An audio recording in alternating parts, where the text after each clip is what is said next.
Nos ayuda a poner la mañana en camino nuestro querido columnista, ex embajador, aunque él sostiene que los embajadores siguen siendo embajadores, ya me corregirá si ando equivocado. Historiador, investigador, teólogo, Mario Cayota en el 98.7. Buen día y bienvenido, Mario.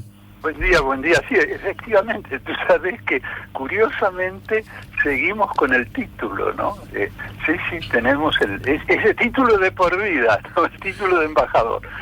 No tenemos jubilación acorde, lo cual a mí me alegra muchísimo de ser en eso un ciudadano más, porque el sueldo de los embajadores, el sueldo común, es el de la administración central, así que es un sueldo bajo. Nosotros, porque no quiero hacer la industria del martirio, Alejandro, ¿no? Nosotros, al salir, por eso es el interés de los funcionarios, sobre todo del ministerio, en salir al exterior.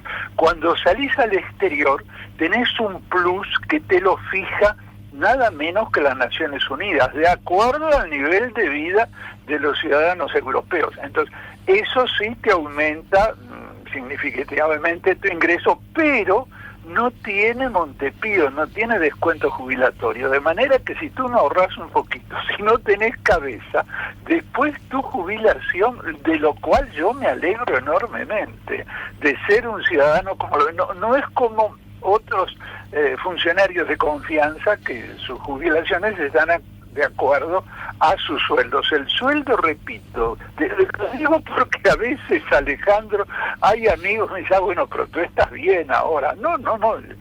Yo además, como estoy jubilado por la ley vieja y ni siquiera me jubilé como embajador, bueno, no tengo una jubilación sobresaliente de ninguna manera, pero tengo una jubilación digna. Yo creo que esta aclaración viene bien también para que los escuchas conozcan esta realidad, ¿no? Es interesante. Repito, cuando uno sale al exterior tiene un ingreso significativo que a uno le permite, si tiene cabeza, si vive con cierta austeridad, bueno, ahorrar algo para su vejez, como se decía antiguamente. Y si además esa austeridad viene acompañado de cierto compromiso franciscano, ni te digo. Uy, bueno, sí, Alejandro, de eso yo no puedo hablar, pero es así, y te agradezco que me lo recuerdes. Sí. También por si me olvido, Es que uno, qué lindo, otro día podríamos hablar de eso. Uno, lo que es uno, a ver, yo te lo pregunto, Mario, lo que es uno, lo que es uno es en la medida que constantemente se haga preguntas acerca de lo que uno es, ¿no es cierto? Exacto. Yo una vez me quedó grabado algo que vos dijiste aquí en este programa, que por fortuna vos hablás y yo saco apuntes.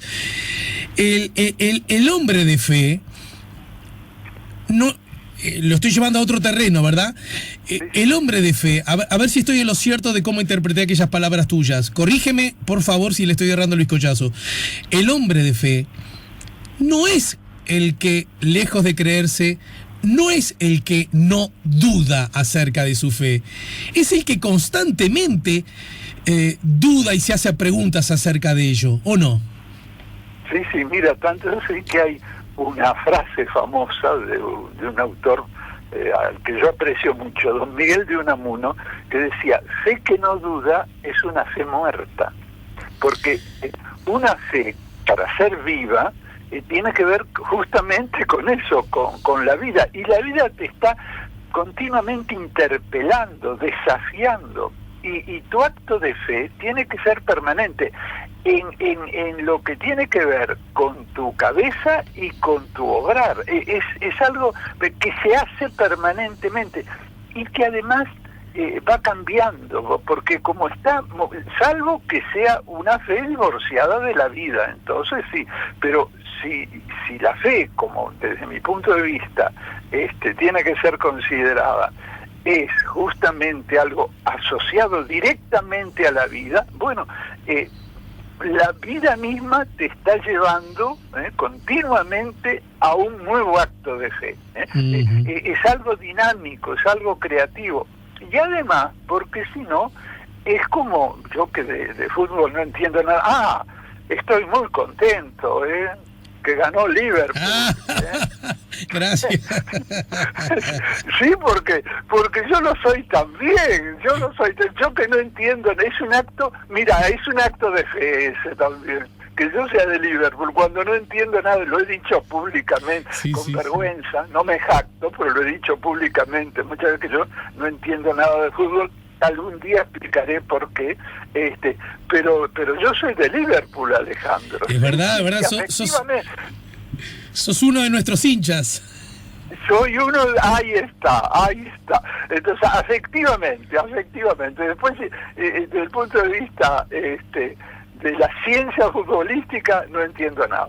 Pero bueno, iba a poner este ejemplo. En el fútbol, los jugadores se pueden descolocar, ¿no?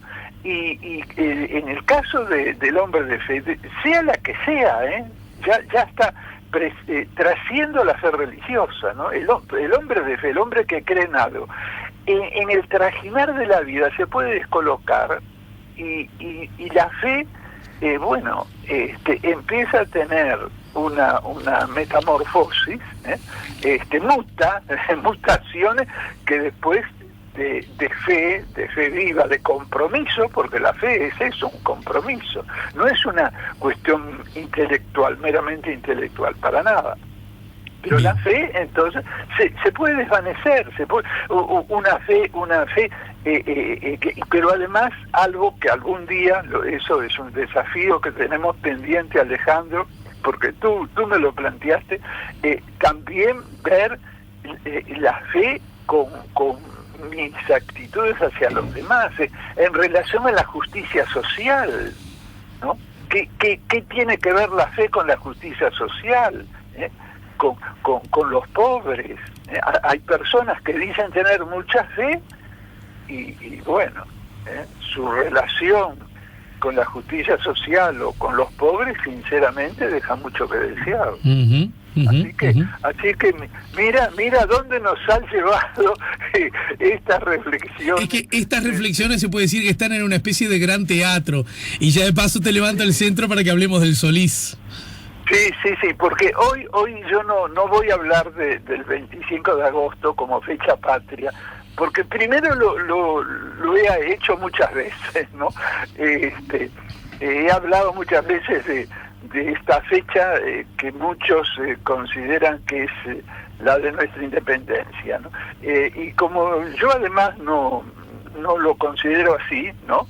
Y tendría que dar muchas razones diríamos así, para dar razón, valga la redundancia, para dar razón de por qué pienso otra cosa. Bueno, hoy no voy a hablar de eso, se lo dejo a la querida Marcia Collazo, ¿no?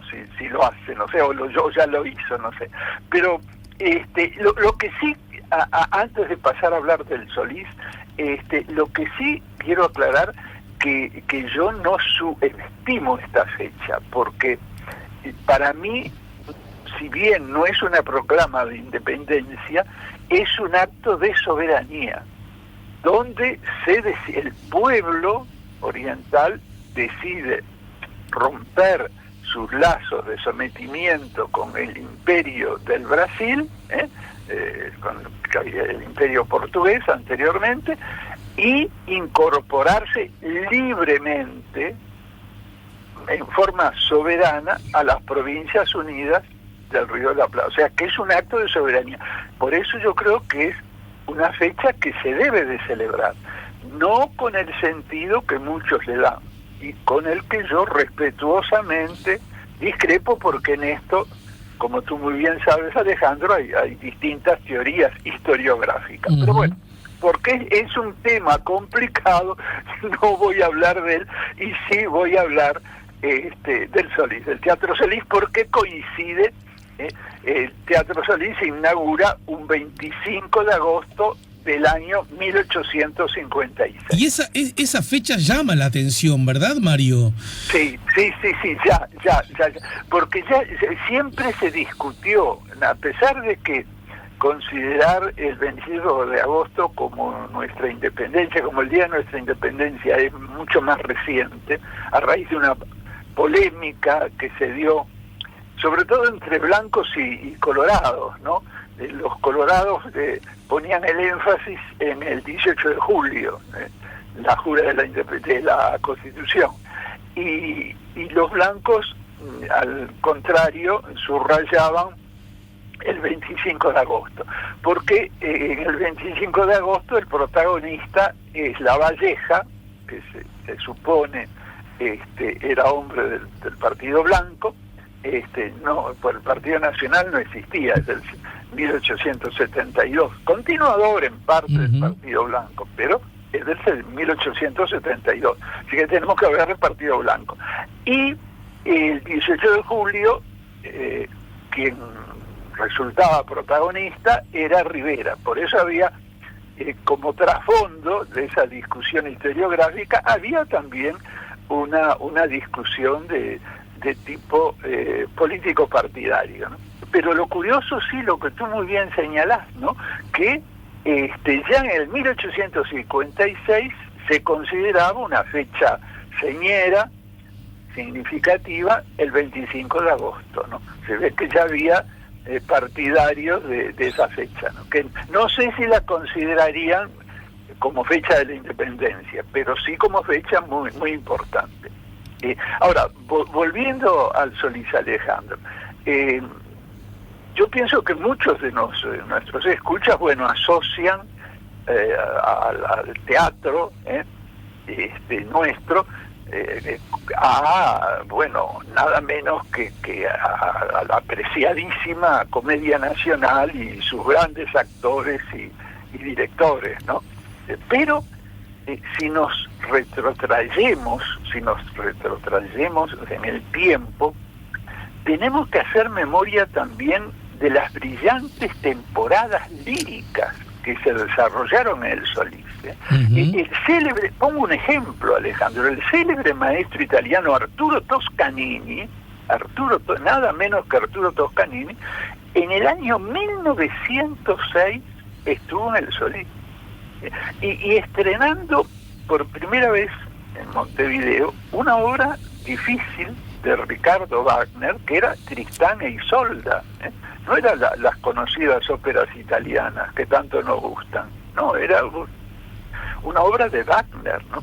Y también en el Solís, valga la pena recordarlo, actuó y por varias veces Enrico Caruso, que acá conviene una acotación marginal, pero pintoresca, ¿no? A ver.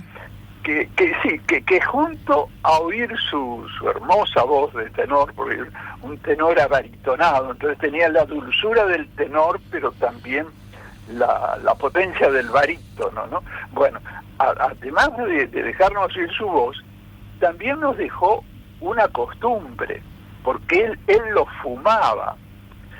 Bueno, tú los conoces, pero la mayoría de los uruguayos no. Fumaba unos cigarros de hoja italianos, sí, los famosos toscanos, ¿no? que son una especie de habanos populares, para que los jóvenes, porque la mayoría de los escuchas ni idea tendrán de lo que era un toscano, que se llaman toscanos porque es el único tabaco que se produce en Italia y en la Toscana, de ahí el nombre, ¿no? Pero Caruso dejó la costumbre, y acá cantidad de veteranos, ahora ni se importan, ¿no? Pero acá había cantidad de personas que fumaban toscanos. En Italia lo siguen haciendo, sí. Pero también eso nos dejó Caruso. Ahora, junto con los toscanos, ¿no, Alejandro? Estaban sin duda de moda las óperas, ¿no? Y así en el Solís se llevaron a escena obras como El Trovador, pero por ejemplo en años, no recién, en el año 1858, o Carmen, ¿no? La hermosa Carmen, ya así más cercano, ¿no? A nuestro tiempo, pero en 1881, ¿no? y tenían estas obras un gran éxito de público, lo que manifiesta el nivel cultural de los montevideanos, o por lo menos de un sector, ¿no?, de los vecinos. Ahora, las inquietudes artísticas de los vecinos, ¿no?, de Montevideo, es una prueba de lo que era, de lo que significaba el propio Teatro Solís. Los vecinos, no me estoy equivocando en las fechas, lo digo para los escuchas. Sí. Los vecinos comienzan a querer edificarlo, y esto está documentado, en una reunión que tienen todo en agosto, es curioso, ¿no? El 16 de agosto de 1840. Y al año siguiente, el 19 de agosto de 1841, se aprueban los planos para su construcción. Y todo esto se hace en plena Guerra Grande. Claro. Esto es lo que explica además que recién las obras se terminen muchos años después, en el 56, porque la guerra termina en el 50. Pero esto ya estaba decidido y estaba, diríamos, esta inquietud de hacer un gran teatro, porque además, digamos la verdad, era desproporcionado para Montevideo, era desproporcionado para la población que tenía Montevideo.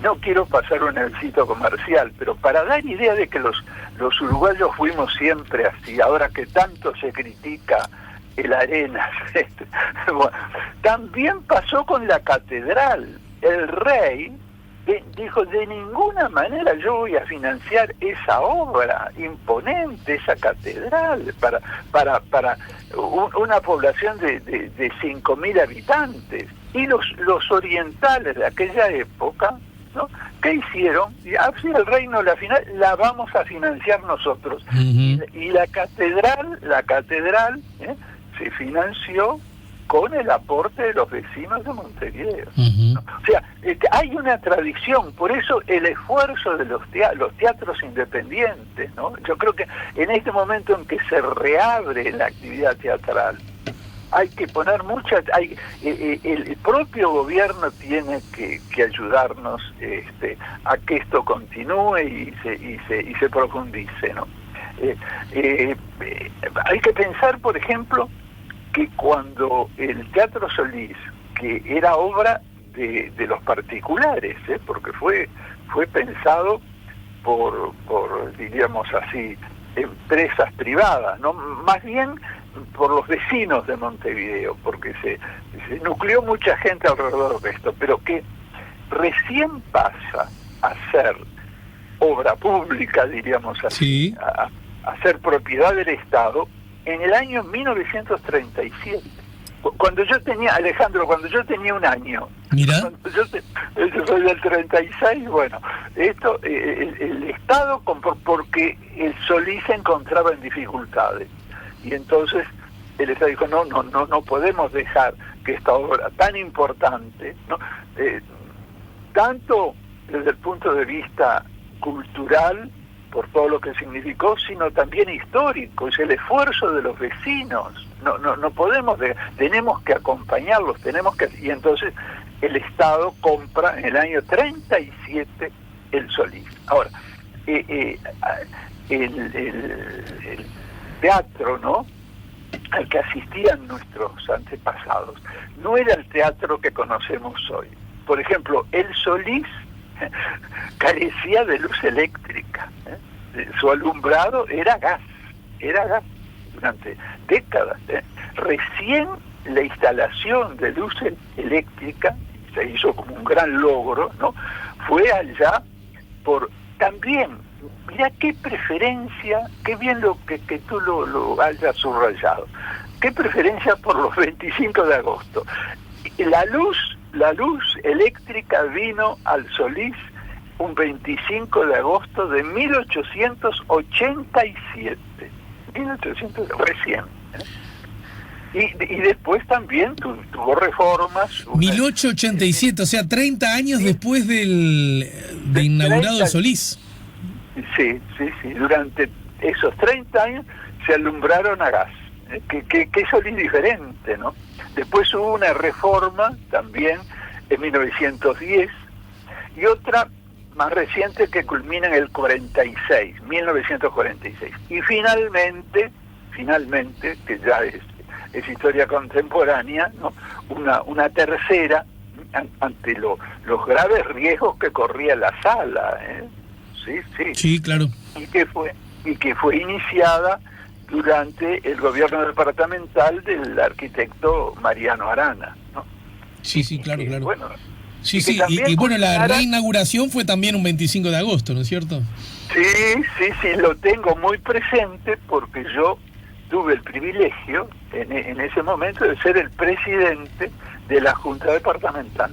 Yo inauguré la sala del Solís, refaccionada, puesta a nuevo, porque si no se arreglaba corría riesgos muy serios, y eso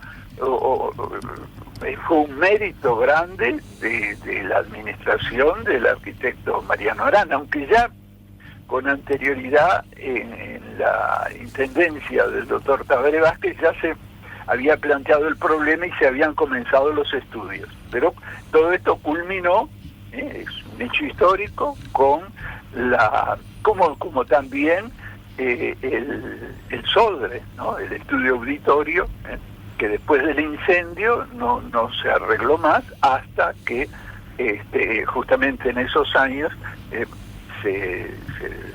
prácticamente se reedificó, ¿no?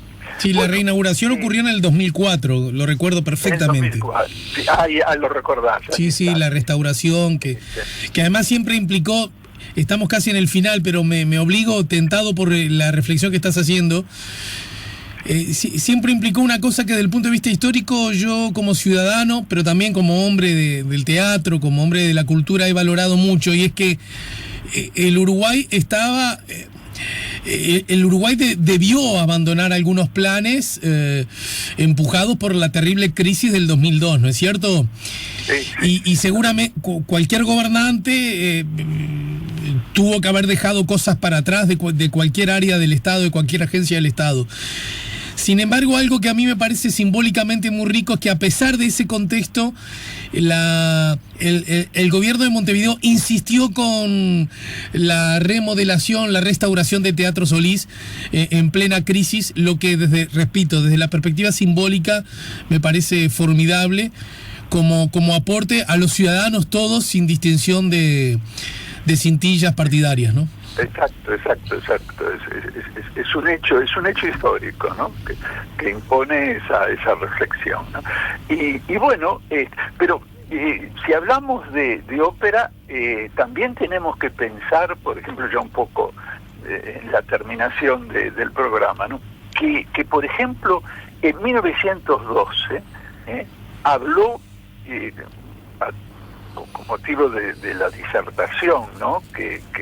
que él tuvo, habló nada menos que Rubén Darío, ¿no? Uh-huh. Refiriéndose a la obra literaria de Julio Reisí. Y la riqueza del Solís, ¿no? Es multifacética, porque también, y yo llegué a esa época, también el Solís va a ser protagonista de espectáculos, diríamos, de claro perfil popular, los famosos bailes de carnaval, claro, que se organizaban y que porque se adecuaba la sala para esos efectos, bueno, generaba bastante polémica. No se hacía pacíficamente, pero eran famosos y por lo menos para un determinado público muy apreciado, ¿no? En algún otro programa, algún lunes de los que vendrán, pero bueno, podemos seguir hablando, tú que sos hombre de teatro, podemos seguir hablando ya no de los teatros independientes y su gesta heroica, ¿no? Porque eso es conocido, tú mismo has sido protagonista de todo eso, pero de los viejos teatros de Montevideo, la Casa de Comedias, ¿no? Que se hizo también ya al nacer la ciudad, ¿no? Y todo eso nos tiene que hacer reflexionar sobre la importancia del teatro en el Uruguay, en ese sin caso, duda. Y de eso creo que vamos a tener que hablar en algún próximo programa, ¿no? Mi querido Mario Gayota, te dejo un beso grande como siempre y nos reencontramos en una semana, ¿sí? También un abrazo grande para ti y para tus escuchas. Hasta pronto. Y para que te vayas contento del reconocimiento, mirá lo que dice Yanela. Buen día, siempre un placer escuchar al señor Mario. Hable de lo que hable, no importa. Me gustaría mucho que recomiende libros de historia buenos a su criterio, que a mi criterio, su criterio es muy bueno. Lo dice Yanela, manda saludos. Uy, qué responsabilidad. Bueno, muchas gracias, Yanela. Bueno, un beso grande, Marito, saludos a los tuyos. Ya volvemos con La Mañana en Camino.